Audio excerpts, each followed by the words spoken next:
एक टूटी फूटी पुरानी हवेली के बीचों बीच खिड़कियां टूटी हुई, दीवारें दागदार और फीकी, हवा में वीरानी का एहसास। धूल और मकड़ी के जालों के बीच एक पुरानी रॉकिंग चेयर भूतिया अंदाज में हिलती है, जैसे किसी अदृश्य शक्ति द्वारा धकेली जा रही हो। हवेली के चारों ओर घना जंगल है, जिसमें से अजीब अजीब आवाजें आती हैं। रात के समय हवेली के अंदर और बाहर की आवाजें और भी डरावनी हो जाती हैं। हवेली के दरवाजे और खिड़कियां खुद ब खुद खुलती और बंद होती हैं, जैसे कोई अदृश्य शक्ति उन्हें नियंत्रित कर रही हो।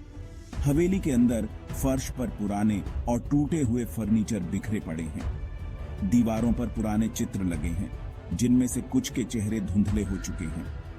हवेली के एक कोने में एक पुराना पियानो रखा है, जो कभी कभी अपने आप बजने लगता है। हवेली के अंदर की हवा ठंडी और भारी है, जैसे किसी अदृश्य शक्ति की उपस्थिति हो। हवेली के अंदर कदम रखते ही एक अजीब सी ठंडक महसूस होती है, जो रोंगटे खड़े कर देती है। हवेली के अंदर की हर चीज जैसे किसी भूतिया कहानी का हिस्सा हो। डैडी, यहाँ कितना अंधेरा और डरावना है।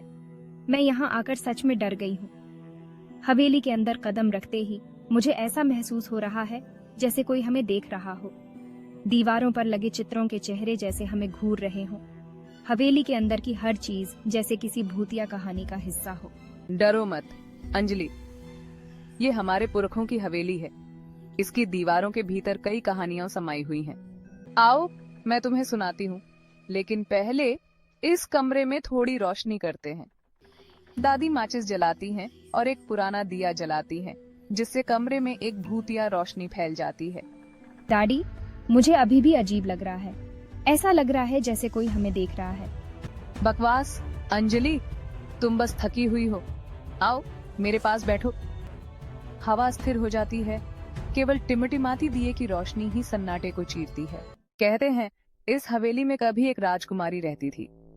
वो बहुत खूबसूरत थी, लेकिन एक दुष्ट जादूगर ने उसे श्राप दे दिया था। श्राप? कैसा श्राप डैडी? जादूगर उसे चाहता था, लेकिन उसने उसे मना कर दिया। अपने गुस्से में उसने उसे एक भटकती आत्मा में बदल दिया, हमेशा के लिए इन दीवारों के भीतर कैद कर दिया। क्या ये सच है डैडी? क्या यहाँ सचमुच भूत है? अचानक एक तेज आवाज उन्हें चौंका देती है। वो क्या था डैडी? मुझे बहुत डर लग रहा है। चिंता मत करो अंजलि, ये बस हवा होगी। पुरानी हवेलियों में अजीबोगरीब आवाजें आती रहती हैं। चिंता मत करो, मैं तुम्हारे साथ हूँ। चलो अब सोने की कोशिश करते हैं। हम कल इस जगह को छोड़ देंगे। डैडी, आप कहाँ हैं? कोई प्रतिक्रिया नहीं, बस फुसफुसाहट तेज होती जाती है, जो अंजलि के चारों ओर घूमती हुई एक ठंडी हवा में बदल जाती है। मुझे छोड़ दो, मुझे क्या हो रहा है? तुम्हें यहाँ नहीं आना चाहिए था। ये हवेली मेरी है। तुम कौन हो? मुझे नीचे उतारो।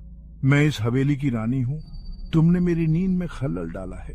मुझे माफ कर दो, मैं बस अपनी डैडी को ढूंढ रही हूँ। तुम्हारी डैडी यहाँ नहीं है, वो तुम्हें कभी नहीं मिलेगी। नहीं, ऐसा मत कहो, कृपया मुझे जाने दो। अंजलि, तुम ठीक तो हो? डैडी, आप यहाँ कैसे आई? मैं तुम्हारी आवाज सुनकर उठी। क्या हुआ, तुम ठीक तो हो? मुझे बहुत डर लग रहा था डैडी। मुझे लगा कि मैं आपको खो दूंगी। शांत हो जाओ अंजलि, मैं यहाँ हूँ, सब ठीक हो जाएगा। जैसे ही सुबह की पहली किरणें आसमान में फैलीं, अंजलि और उसकी दादी ने एक दूसरे को देखा। उनके चेहरे अनकहे सवालों से भरे हुए थे। रहस्यमयी हवेली और उसकी भयावह रात उनके पीछे थी, लेकिन उस रात का डर हमेशा उनके दिलों में रहेगा। क्या अंजलि और उसकी दादी उस रात के सच का पता कभी लगा पाएंगी, या यह एक रहस्य बना रहेगा जो हमेशा उनका पीछा करता रहेगा?